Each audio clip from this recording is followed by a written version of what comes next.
welcome Debbie Mulder to See Here Love for our SOS Summer of Strength podcast series. So glad that you're a part of this great lineup of women and men who are strengthening our viewers and listeners this summer. So glad you're with us. Thank you so much, Melinda. I'm so glad to be here. So glad to be here.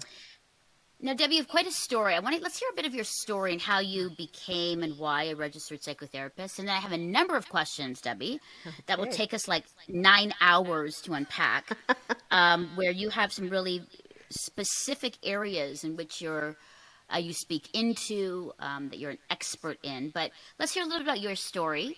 And how you got to be a registered psychotherapist, and then I've got lots of questions for you. So wherever you want to start in the beginning, because I think your story is really fascinating. Well, I think maybe I'll start off with just being the oldest of 4 children and having parents that really worked, immigrants who valued work. So I was the caregiver for the longest time, as far as I can remember, of my younger siblings. And so I go into, high school trying to figure out, what do I want to do? All I know is to be that caregiver. All I know is to be that helper. And so I go into university not knowing, and then coming out with a psychology degree where I wanted to be a counselor. I wanted to help and support others and help them on this journey. And just being that helper was just me. That was all I knew. And so I go into it and I do it for a few years. I feel great. I feel rejuvenated. I've been helping all sorts of people. And then I get pregnant with my first baby. And it's an exciting time, but I'm scared. I'm terrified. I am bringing a life into this world that I have to take care of. I mean, I take care of other people, but they have their mothers. They have other people that take care of them too. I got to take care of this baby. And so I have my first child, and I remember, Melinda, just kind of trying to figure out how to be a mother. They don't send you home with a manual. They say, just go do it. Here's your baby. Here you go. And I remember 3 weeks into being a new mom and crying uncontrollably all the time. Baby cries, I'm crying. Baby's sleeping, I'm crying. And I'm sitting there watching him. And just literally, I don't know what to do. I don't know what's going on. Me being a therapist, I didn't know what was going on, right?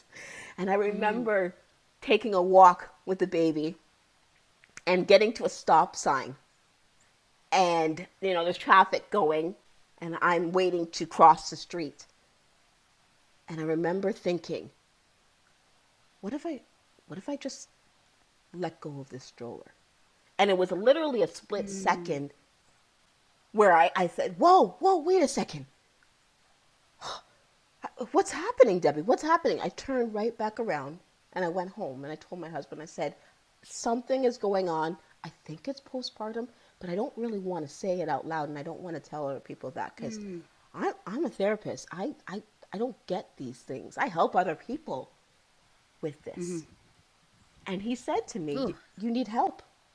You need help. And you're going to have to tell your story. You're going to have to tell and say that you need help.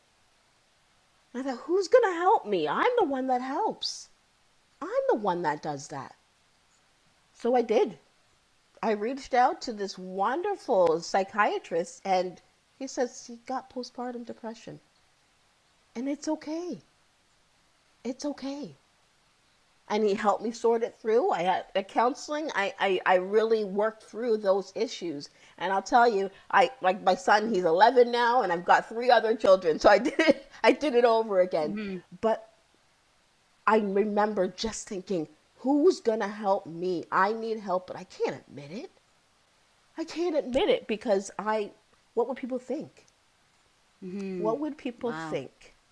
And I grew up in the church where we had pastoral counseling, but that was it. You had an issue, you went to your pastor. You went to your pastor. You didn't do this therapy stuff. You didn't do this counseling stuff.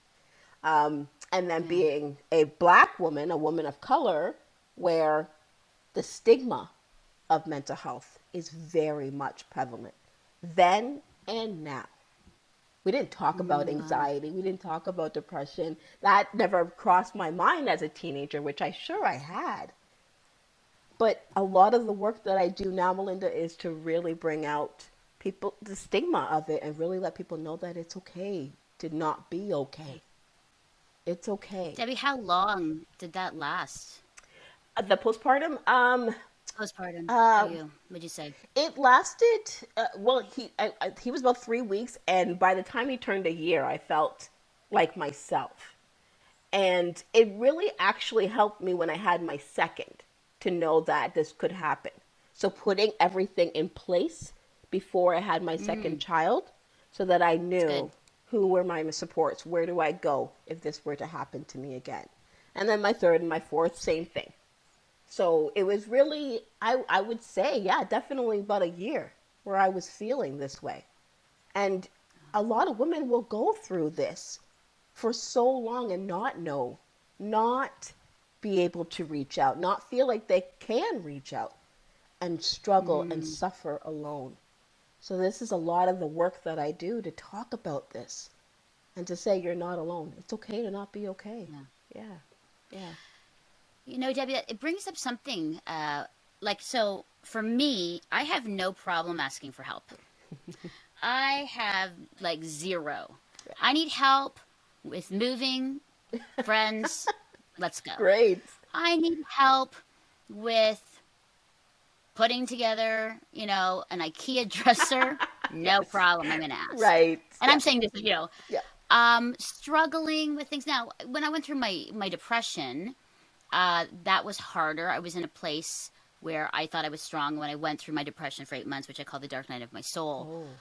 It was a little harder, but once I received the help, then it was really easy to sort of ask for it. And I think that was a marker where now I'm really I have no problem asking for it. Right. But why do people have that issue? Like, why are people struggling right now who are listening, who are doing everything on their own? It is so difficult to try to do something as a one person when all you Yes. need to ask, and four more hands, six more hands would get the job done so easily, so much better, more support, but we just can't do it. I'll tell you, What Melinda, is that? I remember thinking about weakness. If I Okay, there it is. reach out for Mm, help, if mm, I say I need help, I'm weak. Where I was always seen as the strong one, I was always seen as the one that will take care of everything. Debbie will be able to take care of it all. Just call on Debbie. mm, And if I needed help, okay. I was seen as the weak one. And when we talk about women, we talk about our roles. Women have, we do a lot. Mm, We do a lot. And to be weak, to be seen as weak, can't be in our vocabulary because we just have stuff to do. We weren't designed that way, though. We weren't. mm-hmm. And so when I talk with women, when I talk to my community about showing weakness, it's not about showing weakness. It shows about a lot of strength, actually. And I, Exactly. As I was just going to say, it shows a yeah, lot more strength. oh my goodness. When a woman comes to me Mm-hmm. and just says, I need help, I said, do you know how courage and strength it took to come to me and say this, to come to anybody and admit this? That is strength. That is not weakness at all. So I think that is something that really Mm-hmm. I want to be able to tell the audience. I want to be able to tell people that strength that you have to speak out and say, I need this. I need help. It's huge. That's so good. Yeah. Yeah. And I can hear and sense your passion in this space because you are a mental health advocate. I love that. Yeah. And you're all about like erasing the stigma Yeah. of, mental health. And I want to kind of like talk with you about that because, mental health has become this big thing. There's mental health, there's mental illness, there's, and we've come through a pandemic. There still are traces in places. Yes. Um, I think maybe the question is, does everybody struggle with mental health? And if we do, is that okay? Mm. And how do we figure that out on our own before we maybe go to a counselor, or maybe we do need to go to a therapist right away? It's a big question. I know that there's a lot of my friends and people who listen and watch who are like, I think I have mental health. Everybody has mental health, so I don't want to say I do. Yeah. There's degrees of it. It just seems so big. It is. It really is. And I honestly, I remember doing a talk, and I was talking to a group of women, and I came off the stage, and this woman came up to me and she says, Debbie, I just want you to know I have mental health. And I said, so do I. Like, we all do. And I think that's something people need to realize, that we all have mental health. There is this level that we're at. Sometimes it's really, really great. And sometimes it's not so great. But actually knowing where you are and doing that mental health check. I always do that when I have clients come in and I sit down and I said, okay, mental health check. How are you doing today? So, I'm doing great. I'm exhausted. I'm barely hanging on. Let's do a check. It literally takes 2 minutes for you to sit down. I had them put their hand on their heart and just feel your heartbeat and tell me, how are you doing today? And if you're great, great. If you're not so great, that's great too. It's okay. We take care of our physical body. We go to the doctors and we go to the chiropractor, physio to take care of our bodies. Our mental health, our brain, same thing. It should be given that same attention because it's part of our body, right? So when we talk about recognizing when things are not okay, we need to do that self-check. We need to do it. And I love giving actual definitions and actual things that are going on. So fatigue, you're tired emotionally, physically. You're noticing that this is happening a lot. Fatigue. Angry. If you're angry about things that you normally are thrilled to do, but you just don't have that passion anymore, and that you're just really angry all the time, taking a check of that. Sleeping. You're not sleeping well. You're not eating well. You're not doing the things that you love to do that you really, really enjoyed. Taking note of all of that. That loss of satisfaction. That sadness. That sad feeling that you have. If these are things that you're experiencing, there is no harm in reaching out for support. We all have that. We all get that way.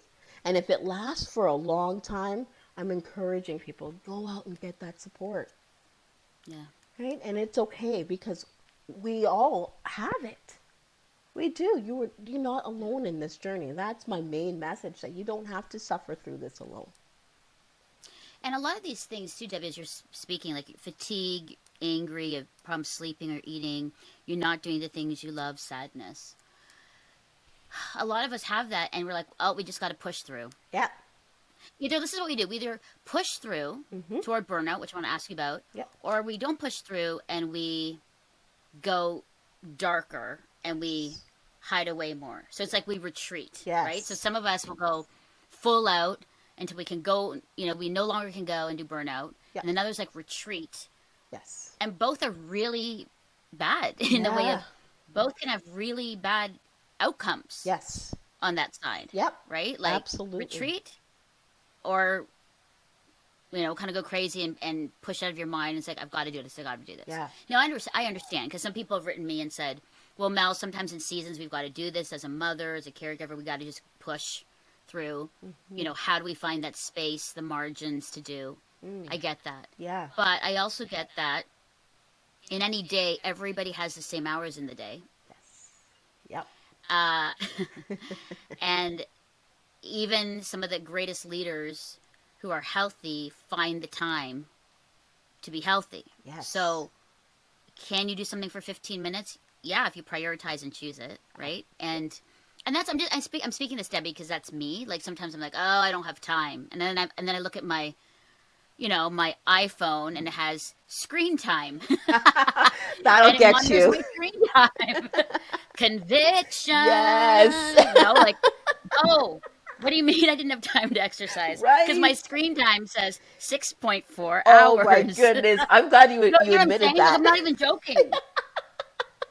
And then I quickly throw it away so I don't see it. Because if you don't see it, it doesn't exist. I ignore it. When it comes through, I said, nope, not happening. It's not true. Not true. If I don't see it. Exactly. Yeah, I claim ignorance. I don't know. I don't Right. know. So stop screen time notification. Right. Stop showing up on my phone. I love that you admit that. That's amazing.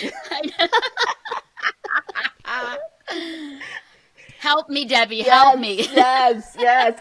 You know what? Honestly, well, here's the thing, though, Melinda. And you know what? If you don't take care of you, you're no good to anybody else. If you 100%. right, like if you are angry, if you are sad, if you're frustrated, if you got pain in your stomach and neck and shoulders, and you're not good to anybody. You're not. I tell my kids, if I Yeah, don't get 5 minutes just to breathe, I can't help you. And what kind of mom that's will I good. be? Hmm. Right? And you know what? We talk about 15 minutes. Yeah, 5 minutes.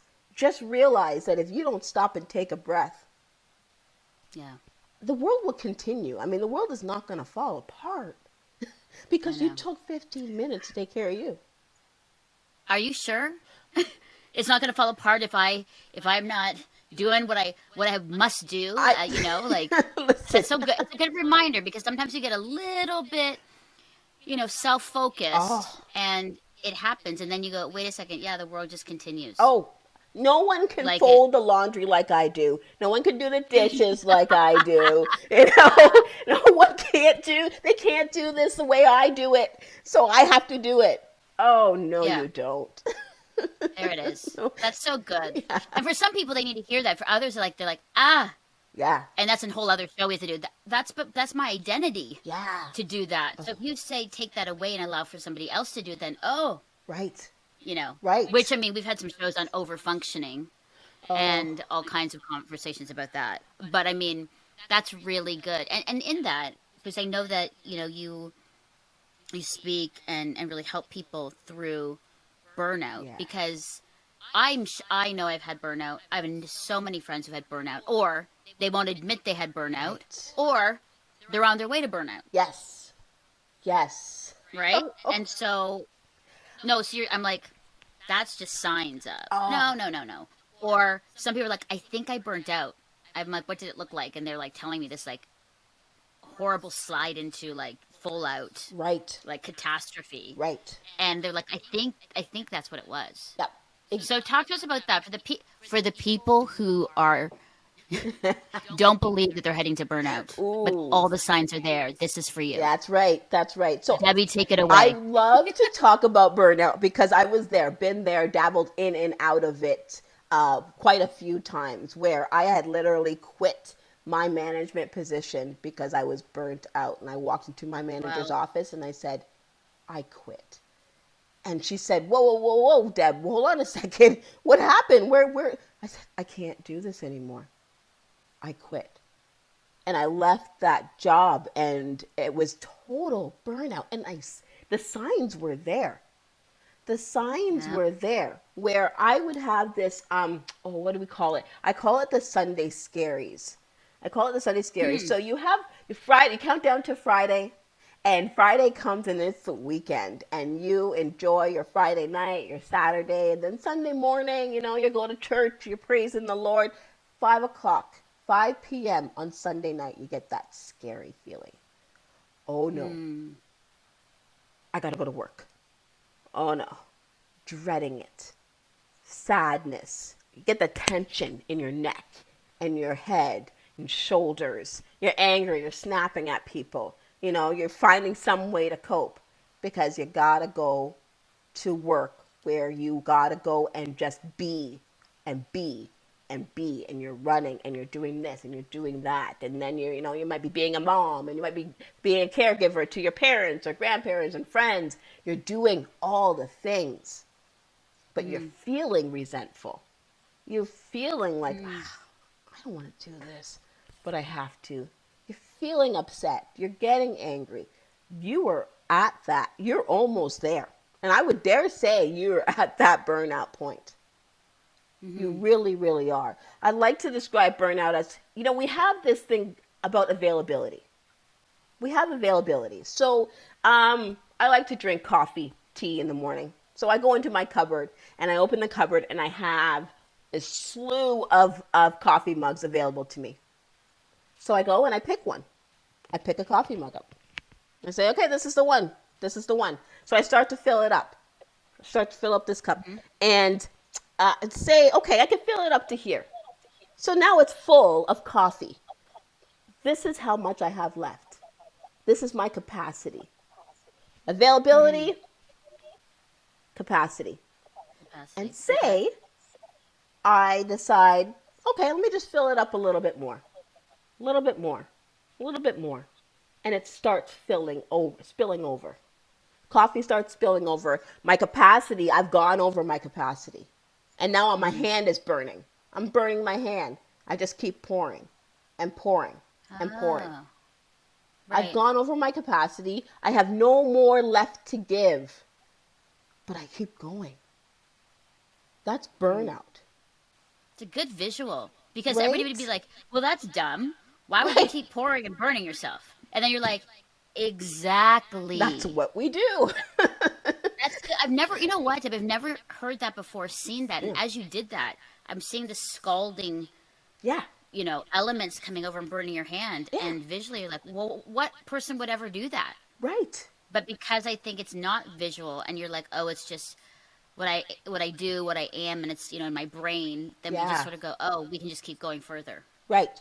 Knowing your Wow. capacity, knowing what you have available. And sometimes we have availability. We have this free time. So we say, okay, I got to go do this for this person. Oh, I have time to do this for this person. And we use our free time up. And then our capacity gets smaller and smaller and smaller. And we've reached capacity, but we keep going. Knowing Yeah. what your capacity is. Are you able to do this? Are you able to take on that project? Are you able to go and help that friend? Do you have the capacity to do it? And it's okay to say, no, I don't. Hmm. I don't have the capacity. I've gone over my capacity and I don't want to be there anymore. I can't do it. Right. And then, here's the thing. I think this is a good thing I'm hearing. Because if your boss or the organization says, I don't care, Yeah. Hmm. or whoever Right. says, I don't care if you go to them, Yep. then that's a big, big sign to say, then maybe it's not the place. Like, This is, yeah. either it's not the place or you need to put more boundaries. But then if you start putting boundaries and they still, Right. are not respecting those boundaries or whatnot, then that's something that you have to say, then this might not be the place for me. Absolutely. And But yeah. yeah, you do that for work, but you also do it for people in your lives, right? Because I feel Yes, like, that's true for yeah, relationships, yeah. yeah, I've had relationships in my life where I've had to put up boundaries because I was doing and doing and doing, Mm, yeah. where I would feel bad if I didn't do. So putting those boundaries in place, knowing what your capacity is, we could really reduce burnout and for a lot of people. Yeah. So recognizing Well, the that's good. signs, recognizing what burnout is, and knowing what your capacity is, and not to go over. That's really good. Yeah. On that, I know, mental health, burnout, a lot of us are experiencing these things, but I think, one thing that I know for certain that people are really dealing with, especially through, and I say this, we've been dealing with this for centuries and generations. Mm-hmm. But even more so, I think, with the pandemic, because we stopped and we had more space to look, comment, Yes. try and understand, a lot about the, the issues in the world which have caused so much division and polarity, Yes. today. Yes. And every conversation or, gathering I'm in, Debbie, it always comes up to this. Yes. Now, we talk about the issues in generalizations because as soon as we say something, it's like we could get attacked for just saying that name or that stance or Yes. yes or no or for or against, right? Yes. But maybe just some thoughts for you. As a Black woman, I'm an Asian woman. Yeah. So many things, and this could be a whole, again, another podcast, but maybe the help for, because, people have come to me, written in to see her love about how do we have conversations? How do we love in these spaces when our family is divided by an issue, when my church is divided by an issue, when my colleagues are divided by an issue, even my partner or spouse and I are divided. Yeah. It's like everyone's asking, like, how do we come back together? How do we love in these places when we're called to love? Yeah. Yep. It's a big question, It- I know, but maybe you can help with some simple bite-sized understandings for us to kind of make first steps. Yeah, I mean, we were in this global pandemic, but there are many other pandemics happening, and this racial pandemic, and the, Yeah. mask or no mask, and people that are really passionate about that. And I had Mm-hmm. friends, I had family, and we are on the opposite page Yeah. on all of these things and what needs to happen. I love my family. I love my friends. The reason I love them is not because of where they are on that spectrum. Right. Is I love them as people. And we are called to love. And here's the thing. people have people say hateful things about God. People have done horrible, horrible things. People did horrible things to Jesus. He still loved them. Mm-hmm. And we are called to love no matter what. And I Right. might not agree with your stance on that, but I still love you. And I Mm-hmm. think if we can really, really learn and separate the issues from that person and just say, hey, you know what? We may not agree about that, but we still have this relationship. I think we need to focus in on that. A lot of time we're focusing in on these issues and these stands and these people's. And I remember thinking of this about one of my friends who he had a lot of things to say about the black community. And me being a black person, I thought, well, wait a second. Do you think that about me? It's like, well, no, no, no, you're the exception. But this is a lot of people in the black community do this. And I said, hey, I Mm-hmm. love you. Mm-hmm. I don't agree with you, but that doesn't mean that I can't, stand with you and support you and be that person that still loves you. And so if we can Mm-hmm. separate that, and I have a hard time doing that sometimes when I'm It's having hard. You're conversations. And saying that I'm like, oh, oh, oh, it's so hard, yeah. Linda. Oh my goodness.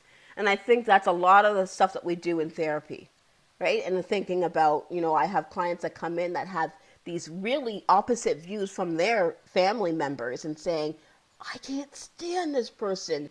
It could be their husband.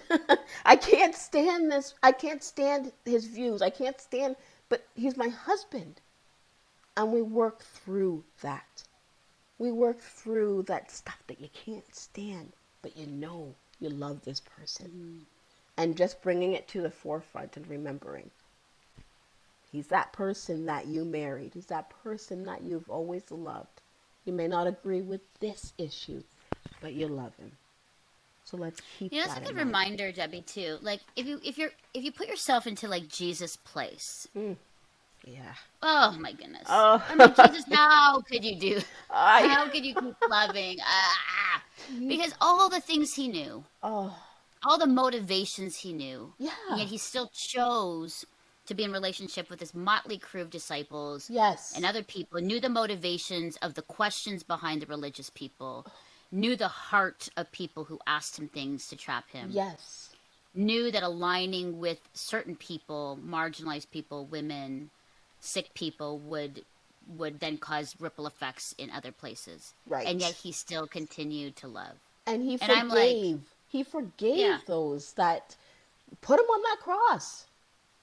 And I think that's the reminder that,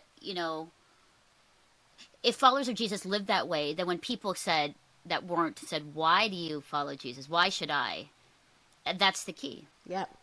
Because no matter what, we will love you Absolutely. unconditionally because we have received that kind of love from Jesus. But here's the problem, I am a follower of Jesus, but I think my biggest lament and grief is people who have said that Yes. and then stood on the side of hatred and hate Yep. and division. But here's that. And, Yeah. Sorry. Go ahead. and then I'm like, I'm called to love them, but then what they're doing on so many areas is harming the message of gospel, the good news, shalom and love of Jesus. Do you know what I'm saying? Yes. And so that's the part that's so hard. Yeah. That's the part that's so difficult, And and again, I'm careful not to point the finger and judge. It's just, silently, and I look around, I grieve in that space. Mm-hmm. You know? And that is the part where, Jesus is grieving. He's Yeah. grieving, but he loves them. So we stand in And he that. loves us. So I mean, that's the thing, right? Yeah, yeah, Them, us, all of us. He right. continues to love us in all of it, right? Absolutely. You don't think we haven't done anything to make Jesus grieve or make him upset? He loves us still. Right. Yeah. He loves us still. Ugh. It's hard. It's so It is hard. hard. Yeah, Very hard. yeah, But yeah. that's the call, right? I mean, I was thinking about where it's like, if you do it all, Hmm. but you don't have love, it means It nothing. means nothing. And then that's when you sit in that for a while and go, oh man, Right, right? right. Motivation, why we do it, what we do. Yep, If it's not done in love, that whole sense of meaningless, it's like, oh my goodness. right. There's some checks there, right? To Yep. say, why am I doing this? For more Instagram followers, for success, popularity, for money, for being known? Or am I doing things because I'm loving people who are hurting? I'm loving to care, to restore, And that's when taking It's that good. step back, though, and really Yeah, evaluating, why am I doing this? And we do a couple of mental health checks, but just checks in general. Why are we doing right. this? It's got to be for love. And if you don't love it anymore, let's figure out why. Yeah, And yeah, I yeah. agree. If you don't love it It's good. anymore, yeah, yeah. So, ooh. One last big question. I know that's a lot. I'm sitting on that and thinking about that. I'm taking notes. I want to finish up with this one, which we were talking about that earlier about the helper and Mhm. who helps the helper, and it's a personal thing recently. People have been following along my journey. Earlier in February, I was in emergency surgery and ended up in ICU for almost 4 days, and then an additional 4 days in the hospital for a jaw and mouth infection that they were concerned was impeding on my breathing, the potential to infect my brain, caused me to go septic, and possibly could have died with this. It was really serious, and I didn't know it was that serious. I was actually in the studio interviewing while my mouth was sore and I was getting infected, Oh, and I'm still pushing through. Oh, it's okay, and right. ended up in emergency, Debbie, and Oh, emergency surgery at like 1 in the morning, and then in the hospital.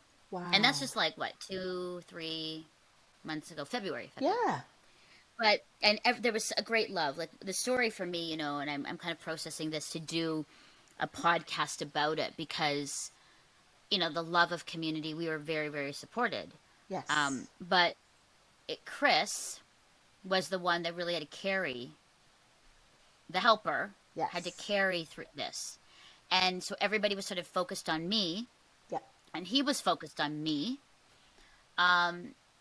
And then when I went through it and kind of come out of it, I noticed that Chris really crashed, and it was very hard. Yeah. And so I see, and he was supported. I'm not going to say that because he had some buddies that supported him, but not to the extent of sort of the love and support for me, right? Right. Right. And I think that's important because I think the caregiver, the helper, sometimes gets lost in the crisis, and people forget that they are caring so much in their mental health and their physical health. Like Chris ended up like in Emerge 2 months after. He's okay, but there's things, his Oh, mental health, he's seeing a therapist because it was hard. He thought I was going to die. And yeah. I didn't know what was going on. I'm in ICU. So he was Right. carrying that and then had to care for me as soon as I got out of the hospital.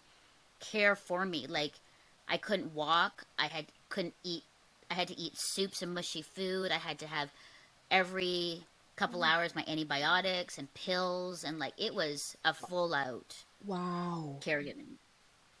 But I Wow. maybe it's just I'm wanting you to maybe just remind people or encourage the caregiver, the helper, because that's a real thing for me. That's a real thing for us. Yeah. And I didn't know that. I had to talk to Chris after, Debbie, and just say, when I was well, I'm like, I need to thank you, and I had no idea, because as soon as I kind of got well, it was like he kind of started becoming unwell because he was all Yes. the adrenaline, the absolute current focus crisis is in front of him. Yes. I gotta help. Yes. And then as soon as I got stronger and was able to do things on my own, I noticed Chris like, Right. You know what's so, oh my goodness, Melinda, that right there yeah, is the perfect example of who helps the helper. right, That's it right there. You know, people have this innate quality to help. Okay, great. You call on these people are in a crisis. They're there. They can help support you. But I always say this, and this is something that I had to learn myself. Check on your people. Check on your people, especially the ones that you see as strong ones. The ones that are upholding the family, caregivers. Check on them. yeah, Because they are the ones that need you. And they may not know it. They may not be willing to admit it because no, I'm the strong one. I'm okay. Check on them. You never know if you knock on the door and say, "Hey, just wondering, just thinking about you. yeah. I'm gonna bring you this, or I'm gonna do this. How are you doing? Is there anything I can do?" You never know what that answer is gonna be. Yeah. Check on the strong ones too. Check on the caregivers. Check on your people. And it'll probably change somebody's world. And so, you know, Chris had people, but I'm wondering if people were checking on him as you're sitting in the ICU, right? As you're in the ICU, as you're, you know, okay, this, you know, your husband is worried about you. And just Yeah, thinking there were about, people, but I did text mm, some of his buddies, because sometimes it's funny. People are like, "Well, I don't want to bother. Like, I don't want to right, add." It's so interesting, and just I'm still processing this months later. But some people are like, "I didn't really want to reach out because I didn't want to bother you because I assumed there's a lot of people that love you guys."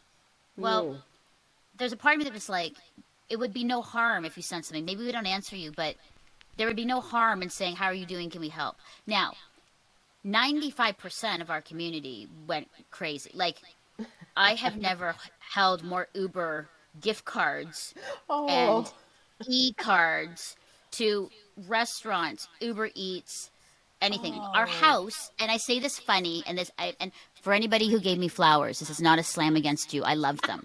But when I got home, Debbie, it looked like I had died.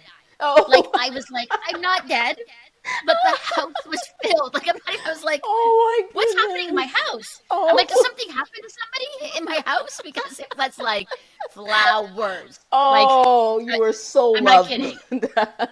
I was really loved, but there was a moment where Chris and I just burst into laughter because I'm Right?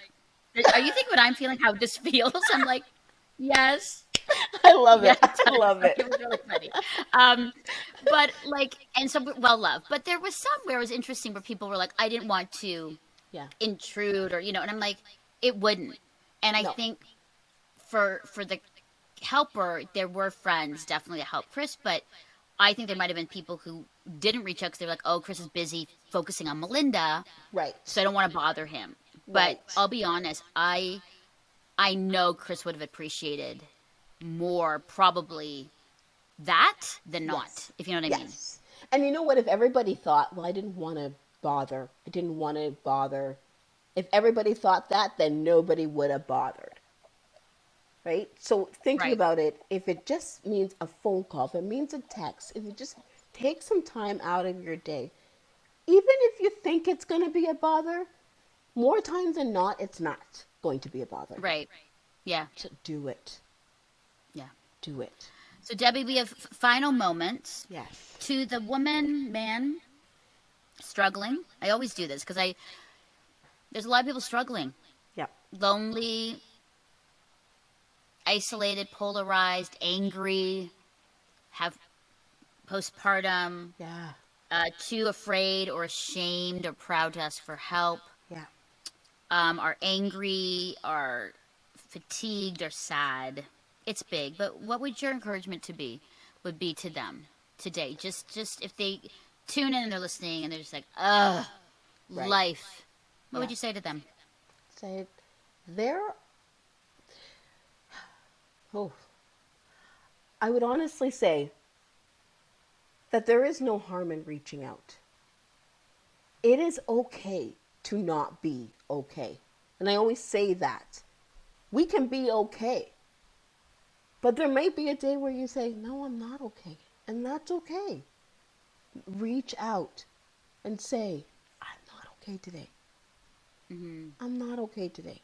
You know, the verse Isaiah 40:31, those who hope in the Lord will renew their strength. They will soar on wings like eagles. They will run. Like, I see that verse all the time.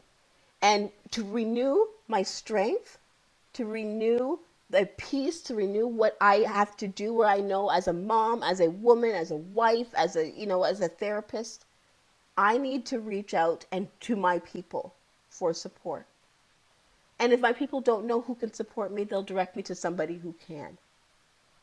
But if I can say, today, I'm not okay. Today, I have reached capacity. People will understand that. And Mm-hmm. people will be okay with that. And will want to support you. You're always the one that is a strong one. You don't give people the ability to help you. Mm-hmm. So let yourself be helped. You are nobody to anybody if you are not okay and you don't reach out for help. So it's Excellent. okay to not be okay. Debbie Mulder, thank you so much. Registered psychotherapist in Ontario. How can we get a hold of you if we want to learn more about you or want you to help us? You know what? You Why? can always reach out. I actually can be found at www.insidementalhealth.com. And you can always go Okay. there and you can find me. I'm also on Instagram. I'm at Debbie_Mulder1 on Instagram. Go into my DMs. You can always find me there. I'm Amazing. 100% always available and I respond to all of them, and I can always just give you some helpful hints or direct you to the resources that you need. Fantastic. What I do. Well, Debbie, it was a pleasure chatting with you. It's just like very comfortable, like old friends. Yes.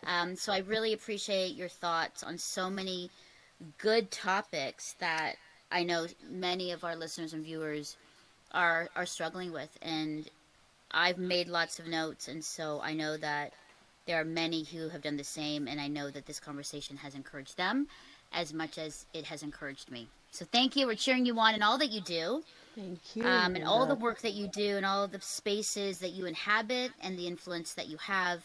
So thank you. Thank you I'm so much for being so with us on grateful to See Hear get the Love. opportunity to speak with you, Melinda. You're All right. amazing. Thank you. Thanks again, Debbie. Thank you.